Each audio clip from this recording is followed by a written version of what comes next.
to the end of the year again. And some of you may be feeling a little anxiety about where you are. In the beginning of the year, you wrote out your 10 goals, what you were going to accomplish, discovering who you are and your purpose, and you were very confident. Some may stated, I'm going to write my first book in January and by December I will have it published. Some may have stated, I'm going to start my business. I've been wanting to do that. I feel like this is my purpose. And you have not figured out how to obtain a business license or those simple things to get started. And some may want to lose weight, such as myself, and you have not lost the pounds. This is Sonya Buchanan with Confident Promises broadcast, and today we're going to answer a couple of questions that we received in email. So we'll be right back right after this commercial. I'm excited to answer these questions. Hey everyone! Have you ever had a day that you planned to accomplish a gazillion of things, but distractions interrupted your commitment and you achieved nothing?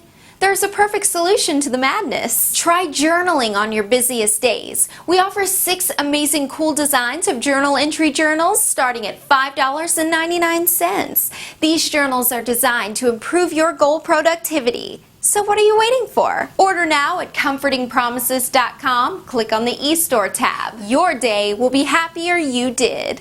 Welcome back, everyone. This is Sonya Buchanan with Confident Promises broadcast.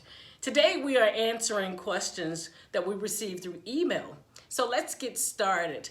Our first question is from Chastity. She's 14 years old and she writes, Miss Sonya, what inspired you to write your first book and what was that process like? Well, Chastity, thank you for emailing us, and that process was very interesting. It was a good process and it also was a bad process. And usually bad process is one of those learning curves. You don't get upset about it, you just learn. So the next time you write or accomplish the same project, it will be much easier.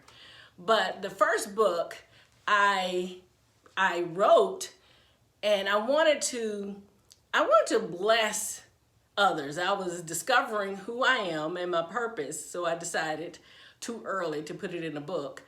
But I hired a publishing company. And as a matter of fact, here's the book right here. It is called, Victorious Promises, and the book is horribly written. The grammar is horrible. I paid a publisher editor to edit my book, and they did not edit my book. I paid thousands of dollars for it to be edited and structured, and they did not perform what they promised. So that was one of the process. You have to be careful to make sure that you have a publishing company that is valuable about what they declare that they're going to do for you. And make sure that it is a company who has published many other books for other people and they have feedback, good feedback. But the publishing company that I use did not do half of the things that I wanted to do. And I did not know the book was published terribly. My family or friends purchased the book. They enjoyed the material. But I had a friend who is college educated in English. He read the book and he says, you know, the book is not grammar correct and you may want to have the book edited. And I decided to go ahead and just take the book off the market, and maybe one day I would just rewrite the book because it's a good book. I poured my heart out on some of the things that I learned through the process. But also, I want to, because you're young, you're 14, this is a good time for you to write your book. I began writing at 8 years old in journals. Every year, I will receive a journal from my parents, and I will write everything about my life, every detail. I carried the journal with me, and it helped me prepare myself to even write a book. I think that process there of writing in journals, it became easy to write the book. So that was not, I wasn't apprehensive about writing the book. It was the process of having it published and publishing it correctly for the public was my issue and concern. Thank you for your question. I hope I answered everything that you wanted to know. If not, you can send me another email and I will personally respond back to you. Okay, our second question is from Tina. She did not give her age. She must be older. And she wanted to know how, she said, Sonya, I'm trying to write a book, but I really don't know how to get started. Can you give some advice about what I should do to start my first chapter?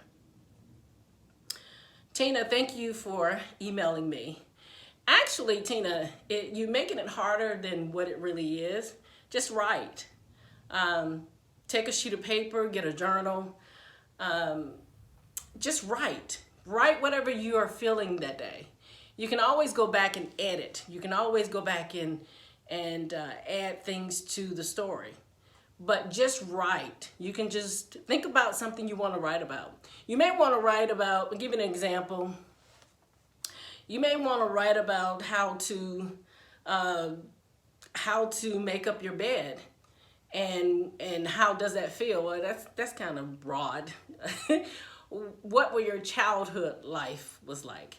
And so in your mind, when you find that question, because let me just tell you this, one of the things in writing I always recommend people is ask the 5 questions: the what, the when, the why, the where, and how. And when you write that down and then you find out exactly what subject you want to write about, then you can start to arrange the writing.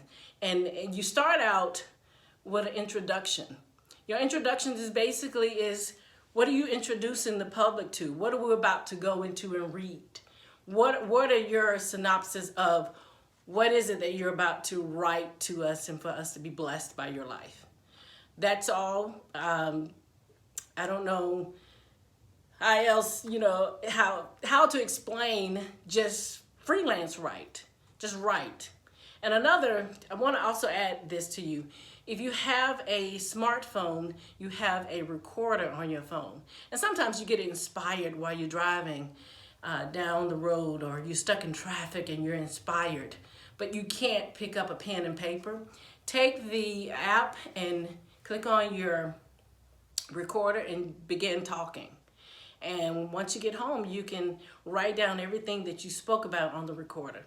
That will make it so much easier. It may be easier for you to do it that way, and then you can type what you spoke about on the recorder. I hope that helped. If not, send me another email and I would personally try to help you as much as I can. The third question is from, I have many questions on here and I'm trying to not make the video long. The third question is from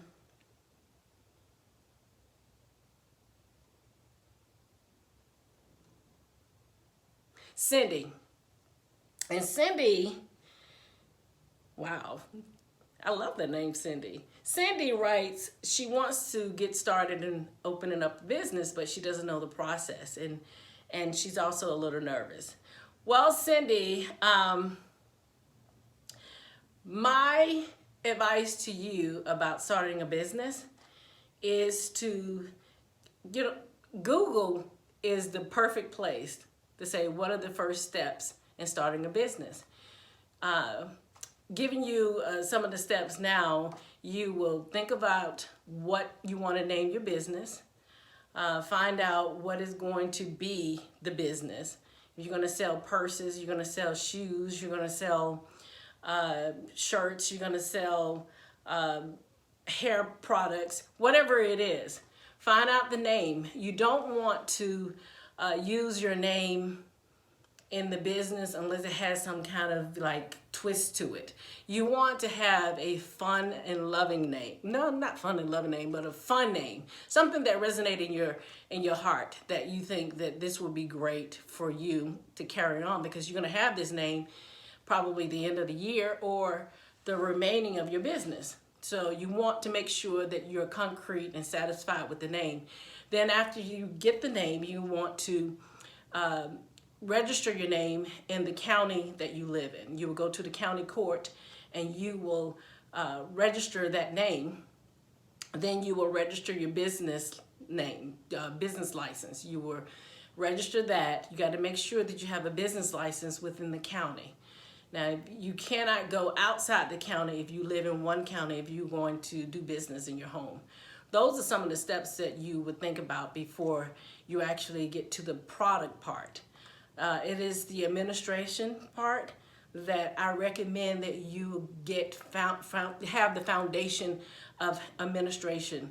The business license, registering the name, making sure those things are intact, because at the end of the year, when your tax number, your license, your EIN number, finding out if you're going to be a incorporation or you're going to be a LLC or you're going to be a propriety.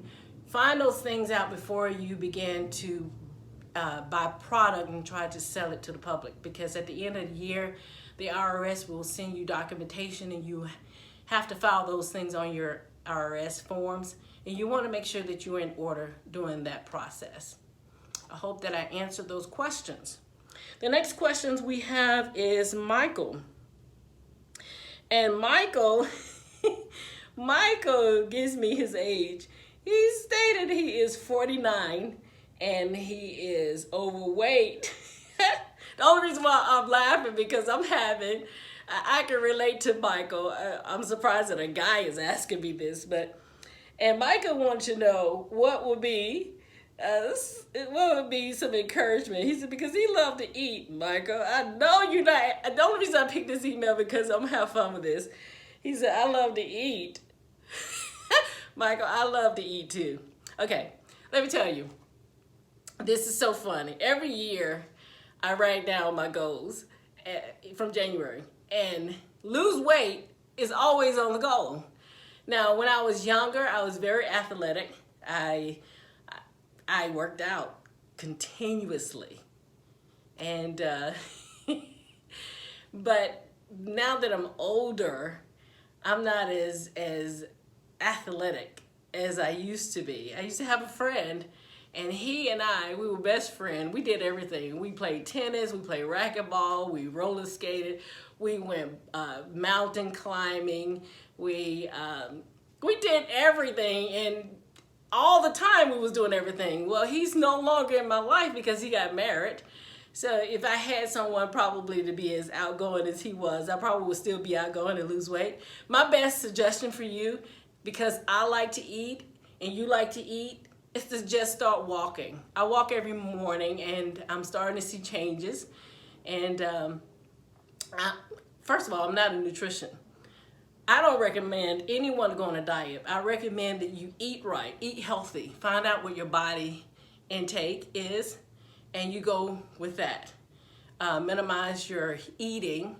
Know how many calories that your body type, your height, and can consume to lose weight. A lot of times I don't eat enough to lose weight. I like popcorn, so sometimes I would come home from work and I would just eat popcorn.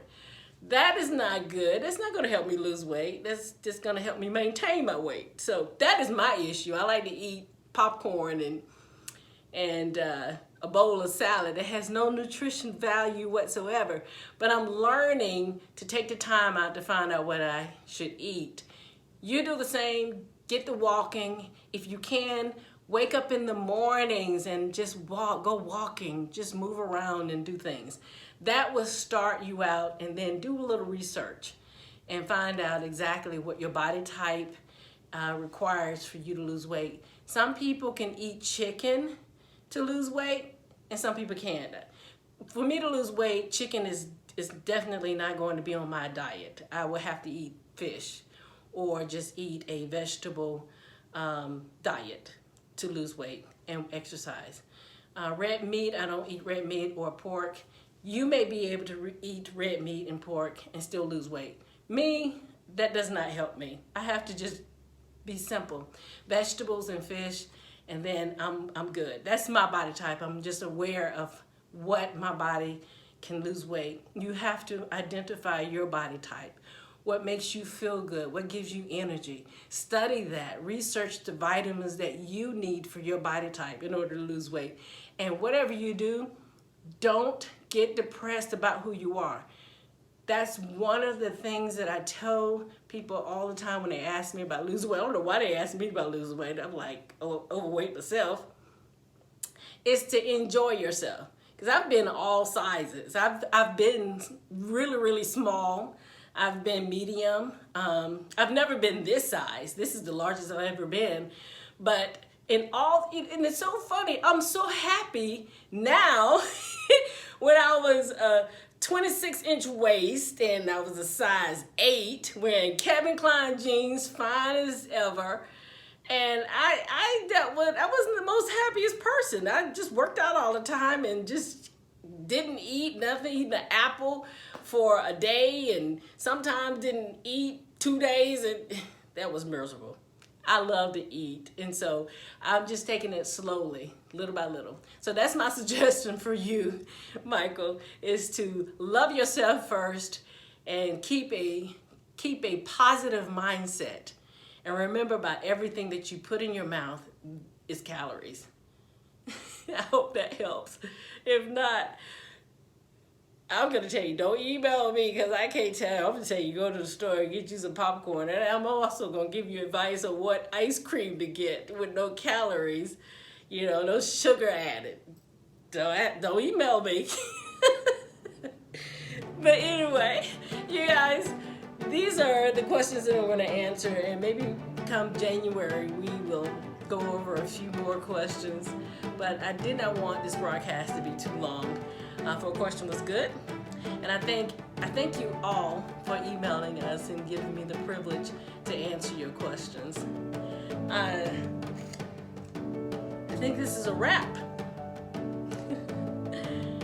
Until next time, this is Sonya Buchanan with Comfort and Promises broadcast. We hope you enjoyed our broadcast for today. For more videos like this, make sure you subscribe to our channel by clicking on subscribe. Then click on the notification button that you will be notified when we upload videos each week. Until next time, this is Comfort and Promises broadcast.